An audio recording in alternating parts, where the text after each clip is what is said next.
This is Math 139, Section 4.7. We're beginning to talk about radicals. And I want to start just by reviewing a few things that you probably already know, but just to be very clear about them. We'll look at a few radicals, especially with respect to taking radicals or roots of positive and negative numbers.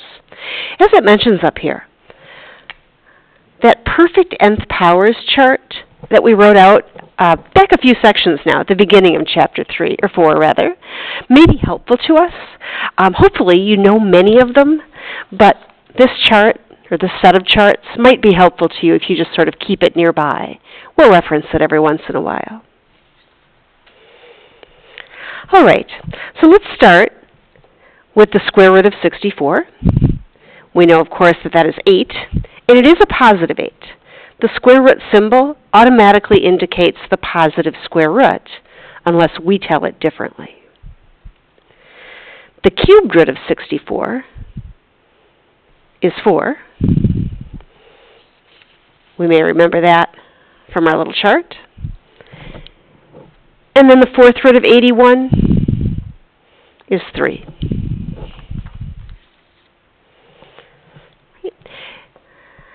Now what if we put some negatives on those values? What's the square root of negative 64? As we've discussed already, taking the square root of a negative number results in an imaginary. So this is going to be not just 8, but 8i. What about the cubed root of a negative number?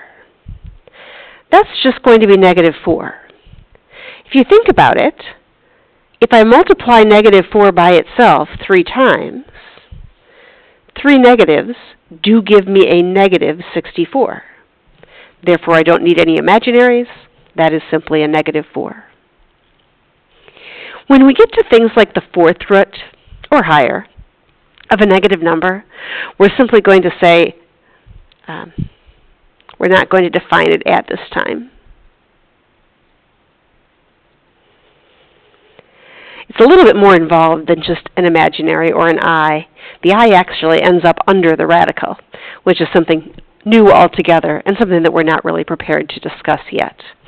So we're going to talk about square roots of negatives being imaginary, but cubed roots of negatives just being regular negative numbers. All right, what if we've got variables under our radical? How do you take the square root of powers of a variable? The advice here is try this by first changing the root to a fractional exponent. A square root is the same as a 1/2 power.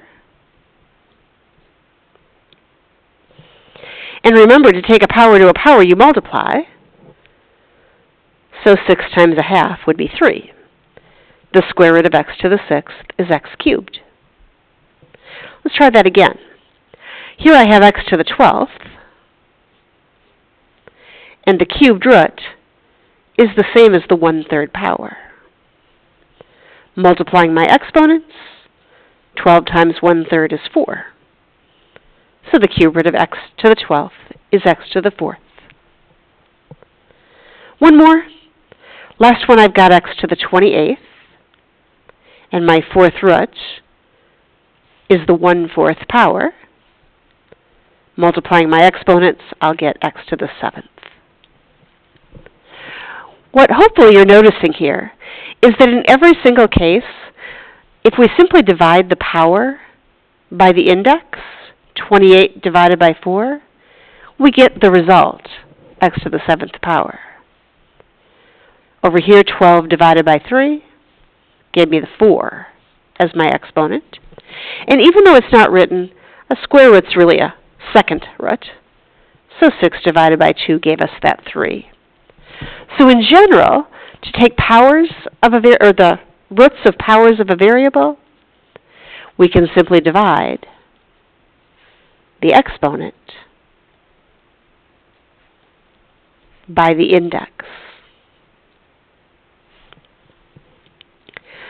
We can say the nth root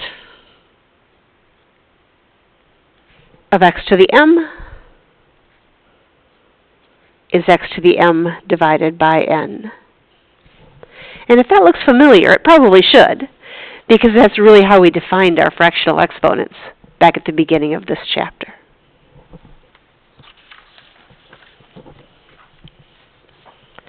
All right, let's take a look at a few properties.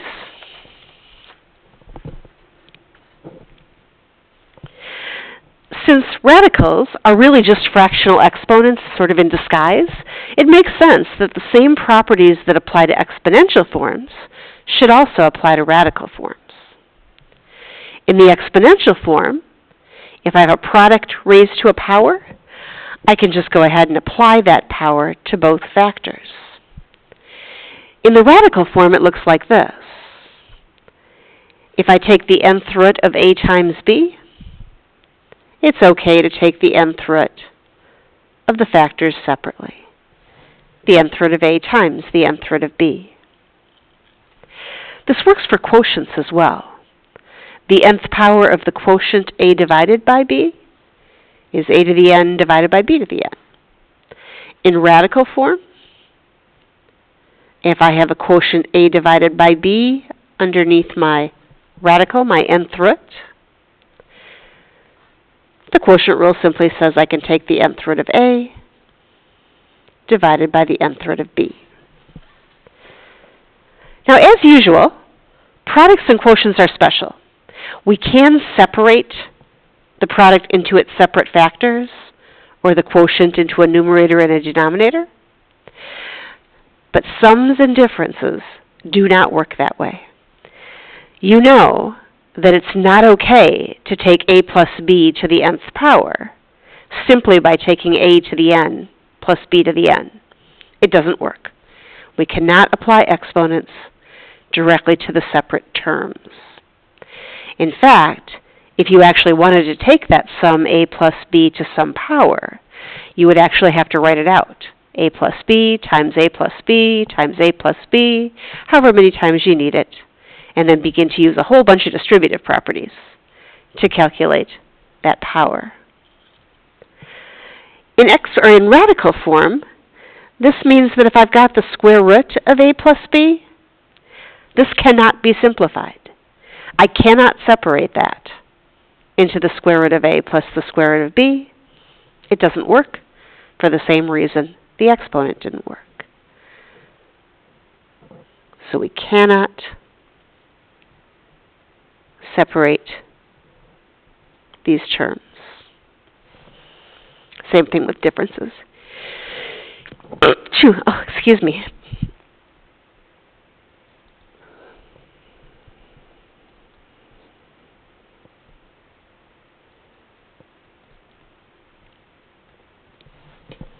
So products and quotients, go ahead and separate.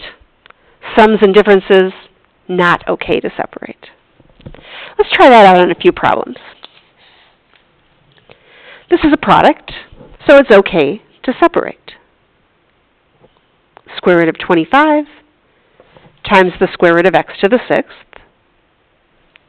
And I know how to do those. That would be 5x to the 6 divided by 2 is 3. So I'm just going to get 5x cubed. Now what if I change that product into a sum under the radical?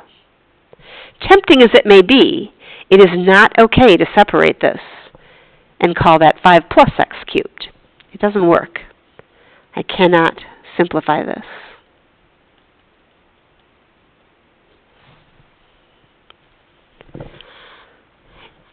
In number 3, we have a quotient. It is okay to separate the numerator and denominator. So I can think of that as the cube root of 6 divided by the cube root of 8. Again, 6 divided by 3 makes that an x squared. And in the bottom, the cube root of 8 is 2. So that simplifies as x squared over 2. If, however, I have subtraction, a difference, under my radical, I cannot do those terms separately.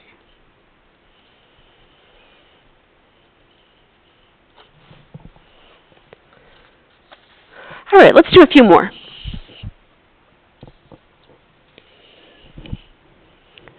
What do you think about number 5? I'm looking at a sum. Sums can't be broken apart. Cannot simplify.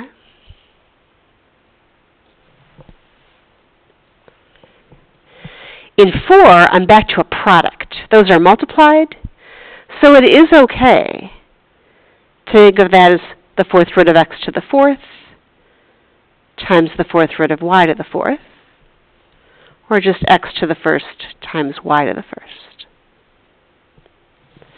By the way, if you're starting to recognize these products and kind of doing the separation mentally, it is perfectly okay to jump directly to the xy if you don't need to write out that middle step. In number 7, even though there's a sum, notice that the entire sum is raised to 1 power, the 4th power. So here, this would really be the same thing as x plus y to the 4th, all raised to the 1/4.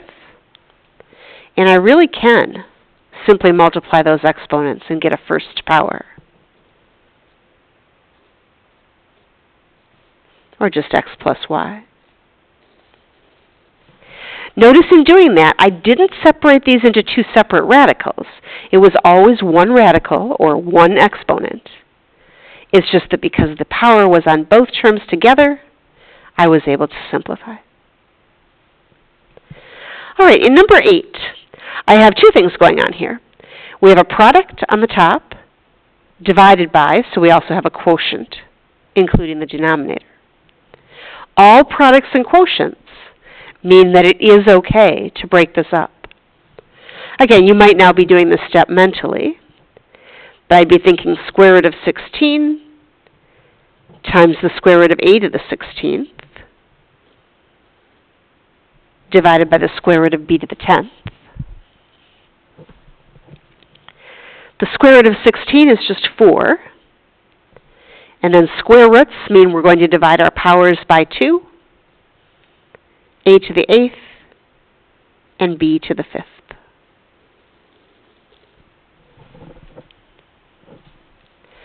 All right, last couple. In number 9, we have a similar looking problem, but instead of a product on the top, we now have subtraction, a difference. It is not okay to break up that subtraction or that difference. So I'm going to leave the square root of 16 minus a to the 16th exactly the way it is. Now I can break up the quotient. I can put the square root of b to the 10th on the bottom. Again, the numerator, nothing I can do about that.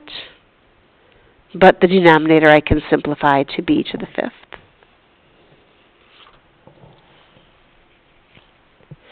All right, one more. This is all a product, so I can break it up as the square root of 243, or excuse me, the 5th root of 243, times the 5th root of x to the 20th, times the 5th root of y to the 35th. Okay. The 5th root of 243 is a pretty big number. May or may not be one that you feel like you know. But of course, the calculator can help us out.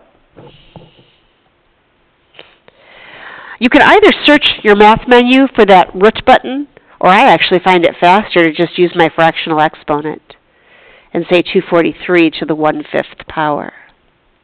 And it is just 3.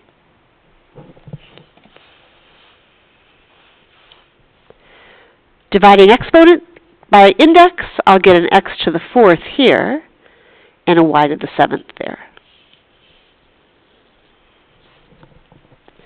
All right, this brings us to the end of section 4.7.